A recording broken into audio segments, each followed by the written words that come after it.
I'm back again with, I must say, again, one of my favorites. It is the one and only Tony DeBerry. And he happens to be from my home state by way of Cleveland, Ohio. Hey, Cleveland. He is an amazing dancer, performer, choreographer, educator, and quiet as it's kept, he's a really good speaker. Don't tell him I told you. But we're really delighted to have him here, and so he can share just some of who he is, where he's from, what he's doing, and what he has offered and what the dance world has offered him. Welcome, Tony. Wow! Thank you for having me. Oh my God. Absolutely. I'm so thrilled to have you here. I'm so ecstatic and nervous to be here. I think I'm always nervous though. I'm always nervous about new adventures, new things, even just presenting stuff. I'm just always nervous. They say it's because you care. You do. You're very intentional. You care an awful lot. And it shows in all of your work and all the people that you impact with your work. And my first encounter with you, and I don't even know that you remember this. I remember Michael Metcalf, who is a former member of Cleo Parker Robinson Dance Company. And he was the director of the dance program at Alabama State University. Yes. And that was my first year being assistant professor of dance there. And he had written a grant that allowed for a professional dance company to come do master classes, do a full evening's of work performance, as well as host an audition for a second company, for intensives, and the first company. And that is when I saw this one right here on stage for the whole song. What? And I remember looking in your bio and I was like, oh my goodness, he's from Cleveland. Yes. You don't remember that? You know what's so funny is I remember coming to Alabama State and then and Mr. Metcalf, because Mr. Metcalf actually trained me. In Cleveland. In Cleveland. And I met him. I didn't start training until I was like 16, 17, like classically training. Mm-hmm. And I used to go to this after school program called All City. And Mr. Metcalf was actually the dance director of All City at the time. And always directing. And Kevin Marr was his assistant choreographer. Yeah. And so I had met Kevin years ago prior to that doing some dance show I had entered by Terrence Green. But Mr. Metcalf and Kevin were over the dance company for All City, and I met with them every Monday and Wednesday after school.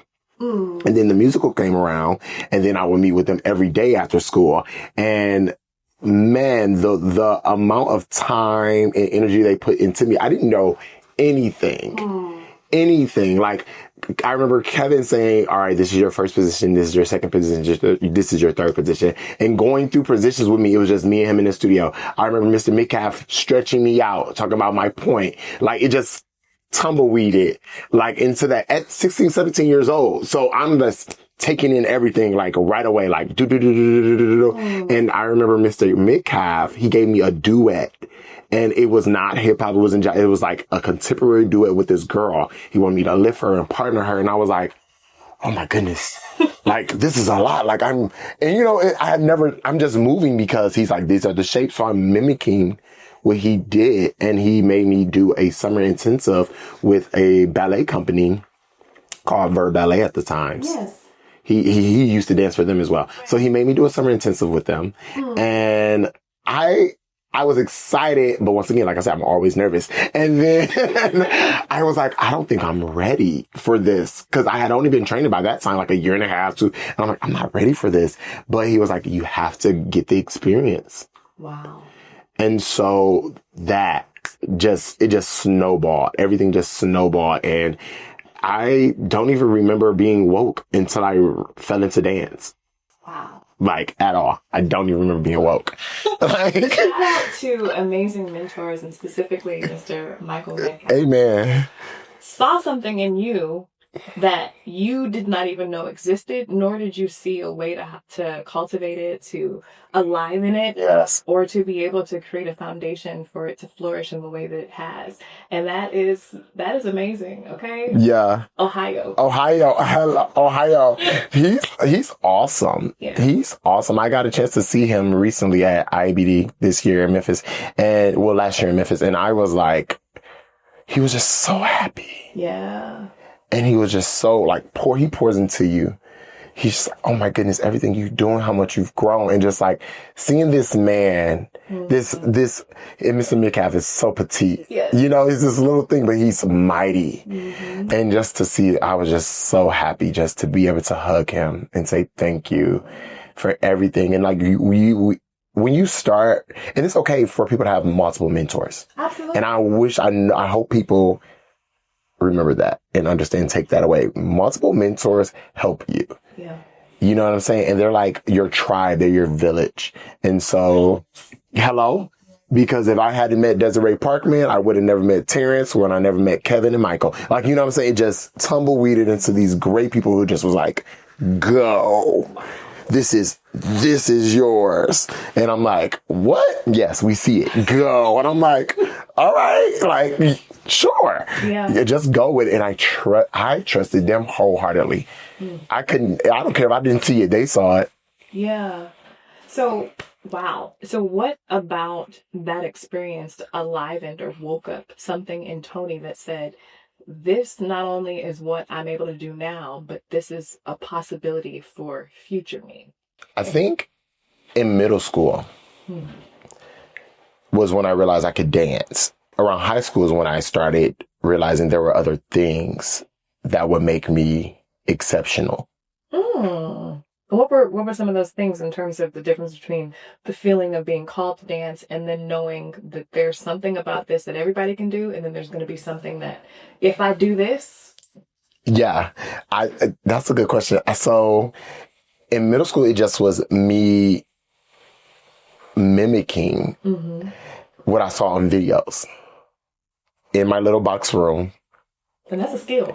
And that's a skill. I would rewind, because we didn't have cable. Right. And so I would go around the corner to my best friend's house and take a blank tape VHS and record 106 in Park and record MTV and take it home and put it in my VHS and just dance.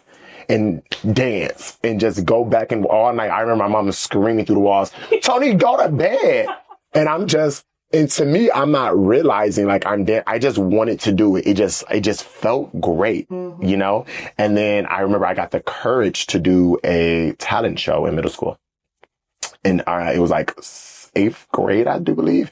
And I got the courage to do a talent show. And my friend at the time, she said, what are you going to do? I said, I'm going to dance. And she said, you dance? And I was like, I think so. And telling my age, 1-2 step was out. Yes. And so that was my audition. I did 1-2 step, but at the show, I did Lose Control, Missy Elliott, and I did it by myself. Nobody was on the stage. And to tell you how old, but seasoned and great I am, I had a cassette tape that had the music on it. I recorded it off the radio one night. Yeah, I recorded it, and that's what I gave to the judges to play for me to dance. Literally. And so when I danced, I felt my legs shaking. When the music started, I was just like, oh my God. And once I started moving, I just moved. And I just saw people. They were like up and down. I was like, what is going on? And then my hearing came back and they were yelling. So that movie moment where you don't hear anything, so real. And I was like, oh my God. And then I just heard everyone yelling. And they were like, the winner of this is Tony. And I was like, what? And I had never danced in public before. That was my first time. But I remember my mom came.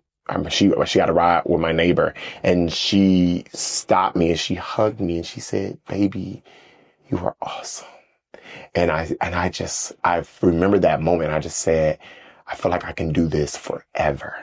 And so that moment I knew that I had something Didn't know what it was. But I was like, I knew I wanted to be on a stage. Ooh. In front of this. Are you crying? Yes, I am. Oh. No, it's remarkable because, you know, when we think about talent shows, and I don't even know if people have talent shows anymore. Right. But when we think about the idea of trained versus untrained or self-taught versus formal training, and a lot of times it's not about specifically just the technique. Yes. It's connected to how you see yourself, the desire, you trusting yourself enough to keep going despite the nervousness and the fear, and to see that and to know that the confirmation that you got from your mom was enough to say, I can do this. Yeah.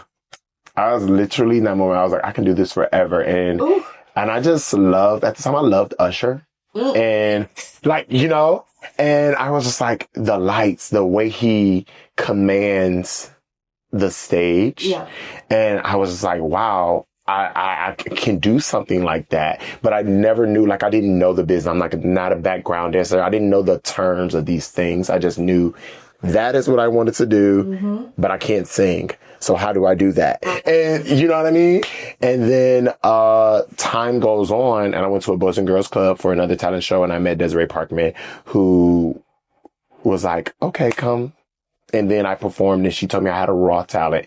And I said, what's a raw? What is that? And she said, you're natural. Yeah.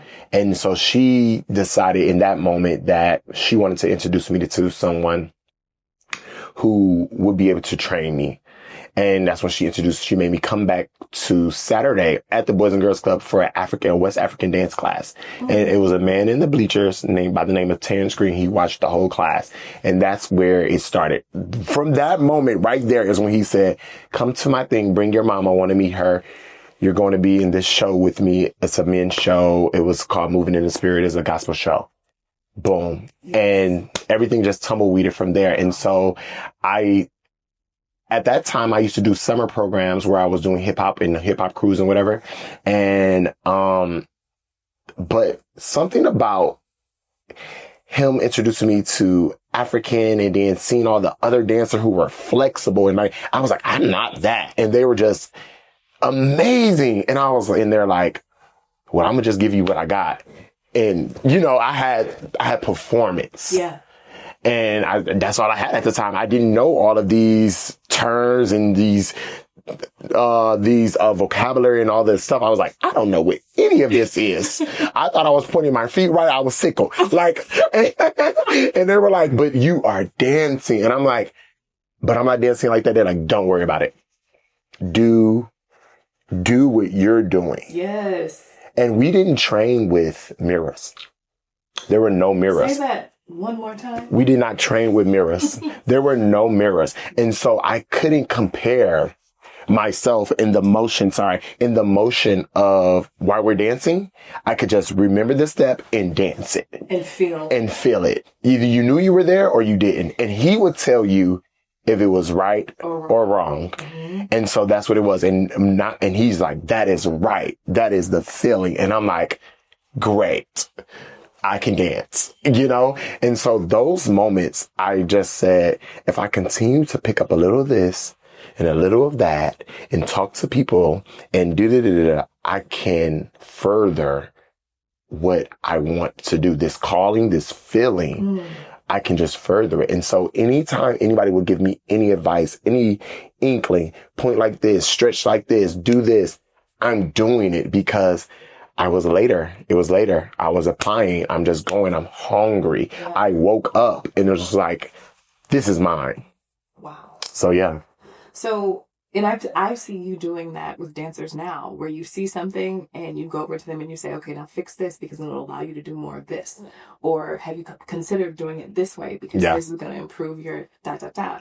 So what would you say to young dancers now who, you know, they're looking on the TikToks, they're looking on the Instagrams, the YouTubes, and comparing their abilities to them, you know, because we didn't have so many spaces that were going to pressure us in some ways to compare ourselves to someone else, Yeah. let alone just a mirror. So what would you say to, a young dancer who's trying to figure it out, who has that same kind of hunger and passion and raw talent?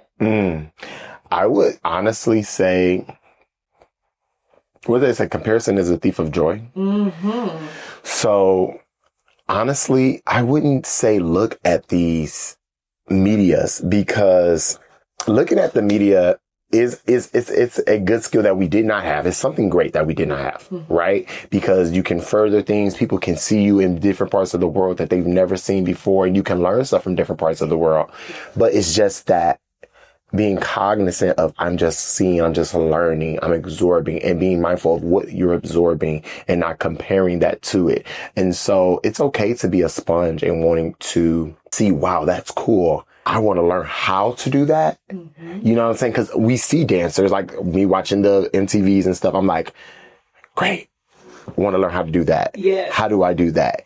And putting it in your body and learning different vocabulary versus the comparison of, I don't look like that. I'm not pretty. I'm not thin. I'm not this enough. I'm not that enough. That right there, that's what we need to stop. And we need to pour more positivity into our young, not even in between everybody, the artists, because we're sponges. We need to pour more positivity into them in these medias and also in the studios, and let them know that although none of us look alike, what you bring is very valuable. Absolutely. So I think that is what we need to let them know. What you bring is very valuable. Whether it's a no today, it could be a yes tomorrow, but it does not mean you are less than. Mm-hmm. It just means that right now, God has this veil over you that you're not meant for this job. Ooh. And so when he removes the veil, baby, ready. Be ready. And so while the veil is on you, keep grinding, keep doing, keep working. But when that baby lifts, baby, it's time for takeoff. Yeah. So you can't be getting ready then. The veil is down for you to get ready. And so that's how I operate. And that's the advice I would give to them. Oh, this is wonderful. So your career has evolved over time. You've danced on the concert stage and dance companies. You have worked with different artists for tours. Mm-hmm. You have done a lot. When I think about all this, and I also think about how all of your professional experience has informed what you do as an educator. Yeah. What was a pivotal moment for you when you said that, I'm dancing other people's work, I'm dancing other choreography, but I also have something that I want to say outside of just being the vessel of the message. So what was that like for you? Was there a moment where you were like, oh, okay, this is how I'm going to say this? Or was there something that just required you to say something through choreography? That's a good question, because I honestly believe when I started entering into concert dance, I wanted to tell other people's stories. That was the number one thing. I was like, I want to be able to tell different people's stories. And I think that mental aspect came from college. Because you know how we do these different classes, or you and your professor's choreography works, or you're in different students' choreography works, and you're like, choreographic works, and we're like, oh yeah, what's that story? And I remember in college that, because I kind of went to like a postmodern school. Bowling Green State University it was at the time, Deborah Tell was our head of dance, and she was very postmodern. Her biggest person was like Isadora Duncan. She loved Isadora. And I was like, okay, great. It's different. Yeah. And it's not necessarily the kind of stories that you want to tell, but it gave you. Yes. And then we went from that, and then we had another professor who was, she liked to play in and out of the ground and play with snow and stuff. So all our professors were so different. And I loved being a part of telling whatever these vast or deep or different stories were, but none of the stories connected to me. And so when it came time for us to like choreograph something, I had never really choreographed. Not at that time, not in concert dance. And I was like, what do I feel? What do I feel? What speaks to me? And the first works that I did, a lot of people call it was black dance. They were like, it was a black dance. It was so, I was like, well, maybe that's me, my feeling. I'm black, you know? Seems like it fits. But in this school, and then I'm first generational college. So I didn't know a PWI and HBCU. I just knew college. Right. And so now when I was getting out of school, I realized I was at a PWI. And so the dance program was very geared towards that. Yeah, I think so. You know, we have conversations all the time about how the environment helps shape your perspective and how that also informs your identity. And so, like, thinking about PWI versus HBCU, or even just the type of environment that those philosophies foster, they didn't necessarily at the time have the language to be able to help you identify what your choreographic voice was. Yes. And so it's a blessing that you kept exploring. Yeah. Because not to say that the label black dance is not sufficient. Yeah. But it also does not necessarily, based on someone else putting that on you, allow you to describe and identify yourself. Yeah, that's very true. And when you're starting to choreograph or create, you can only pull from the vocabulary of what that has been instilled in you, right? And so at this time I had Terrence and Verb and Michael and Kevin all in my mind. And I'm like, okay, this is when I feel like I'm dancing. This is how it feels to me. Yeah. This is how I feel like I'm expressing if I move in this way, or this feels like this. And so at the time I got 5 dancers, one girl who did point, another guy who did point, but he didn't do point for this. But he was a great lifter. He was also from Ohio. He lived in Dayton. Oh, okay. And I got like 3 other dancers, and for our class, I created a works. And I just remember one of my professors saying, wow, like she had never seen something like that. And I was like, what, you like it? And she was like, that was beautiful. And the dancers were like, Tony, we've never seen nothing like that at this school. Like, that is amazing. And I was just like, to me, it was normal. Because this is how you thought, this is how you talked, this is how you felt like you should. Yes. Yeah. Yes. And I was like, this is normal. Like, this is what it is. Like, I don't know. And she was like, just keep going. And girl, I don't know what you're talking about. And needless to say, that was my concert fix, the classroom. But then I had we had a dance team at the school called Element, which was like a hip hop team. And so I was always in different realms, because I always felt like I couldn't just be here. I can't just be here. And so I was always in different realms. Also, I was in musical theater.